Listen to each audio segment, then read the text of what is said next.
Hello again, it's Carl here from selfsufficienthub.com, and I'm out on a riverside walk. That's the River Brew behind me, and I'm out on a walk in early January. It's January the 5th today, 2019.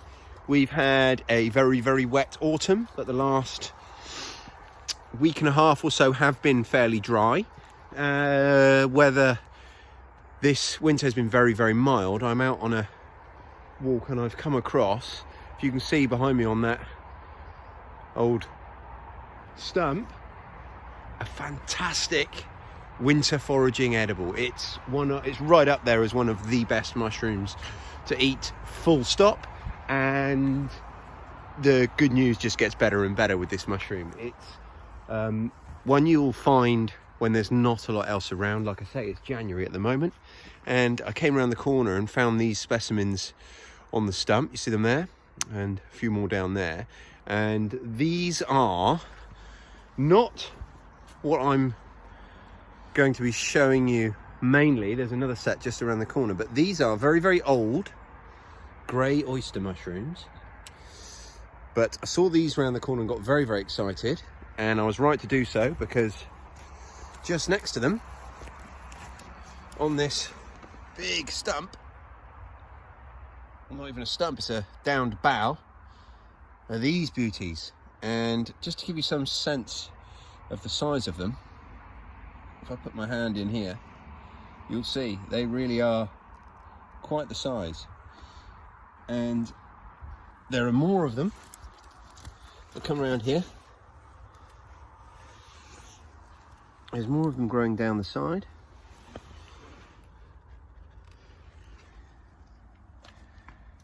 And they are a great find.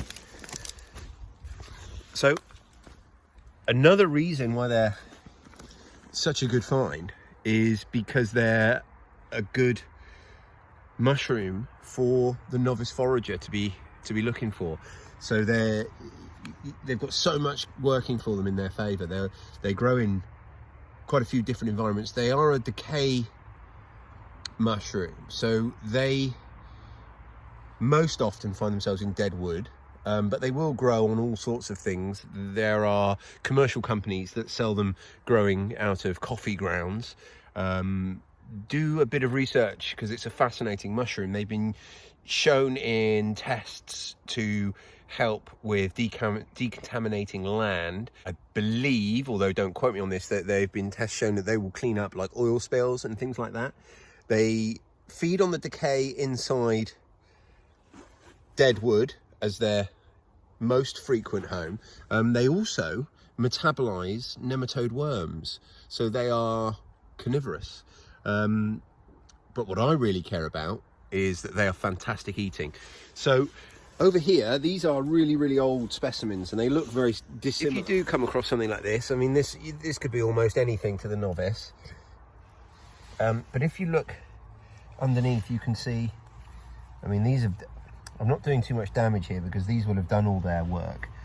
But the lower you get down and the more protected they've been from the water and the rain, they do start to look more like these up here, but they've very much gone over those ones down there. Now these are nearly perfect. So a few key identification features that you need to be thinking of in order to positively ID them. Now there are some poisonous lookalikes, but not really so much of the grey oyster, which is what this is here, which is why this is such a great foraging mushroom for the novice. You do have several other colour oyster mushrooms that grow in the UK, and they're slightly less easy to identify. One of the mushrooms, when you're thinking oyster mushrooms, to be aware of that's not going to do you any good is the oysterling, but they rarely grow bigger than, I don't know, sort of half the size of this one across, 3 inches or so, whereas some of these are maybe 9-10 inches or more across. So the sheer size is a really important first step to identifying them. Now I'm going to start liberating some of these from their home, so I can show you a bit more of the mushroom, again with a key to identifying. Okay. Another really important thing is that you do have an oyster mushroom, and that it's not a bracket. So as you can see, this does have a stem, and the stem is where it attaches itself to its host.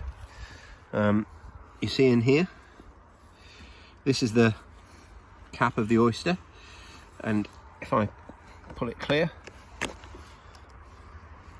it does have a stem, and that the gills, although something's had a bit of a nibble on a lot of these, they do run down the stem almost as far as where they connect with the wood.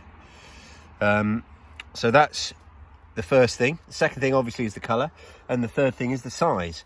Now, another reason these are such a great edible mushroom is texture. Texture is really important to me when I'm cooking mushrooms, and so these mushrooms, so long as you don't overcook them, if you cook them the right way, they've got a really amazing meaty quality to the texture of them. They don't have the strongest flavour, but they are, you know, a nice mushroomy flavour, but the texture is, you know, a real winner. So with these mushrooms, so long as you don't overcook them, and also unusually, you know, these nice big sizes are actually a bonus insofar as the texture and the cookability of them. So from a chef's point of view, this and even upwards are perfect. I'm going to harvest a decent amount of these. They spread so readily, and they're one of the easiest mushrooms to actually colonize yourself deliberately. They'll grow out of anything. When you look online and read about them, one of the most frequent stories that you come across is that people have them growing out of skirting boards and things like that. I've got a massive piece of downed chestnut right on the border of our garden, and I'm probably going to let some of these spores trickle into that with the hope that they will colonize it. And like with anything in nature, you know, we're not the boss, and it will ultimately be down to the mushroom. But I'd like to think that they've got a really good chance. So there you go, the grey oyster mushroom. And I'll just show you an even bigger one around here. I'm going to have to cut with my knife because it's quite, they're quite strong, the stems. So if I come through here, there we go.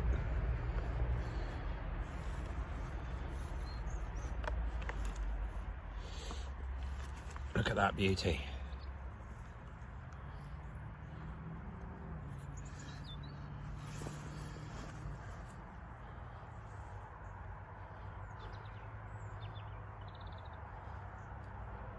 How can you not be happy with that? And that there is a beautiful eating mushroom that's going to cook fantastically. It's going to taste fantastic. It's going to have that great texture that I love in a mushroom.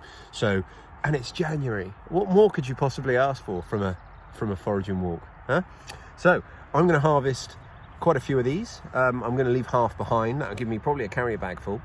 The fact that one of the reasons I'm comfortable doing that is because I can see these down here that obviously no one's had a go at. So, you know, I'm not in an area that's going to be swamped by foragers, so I can be a little bit less careful about how much I leave behind, but I am still going to leave half. But yeah, what a great find. Great start to my walk. Cheers. As always, if you find these videos valuable, there are several ways you can support us. Please do press that like button, it's so important to us. Leave a comment down below and subscribe to our channel. Share this video. These are all ways that don't cost you anything but make a huge difference to us. Thank you so much for watching. See you on the next one. Cheers.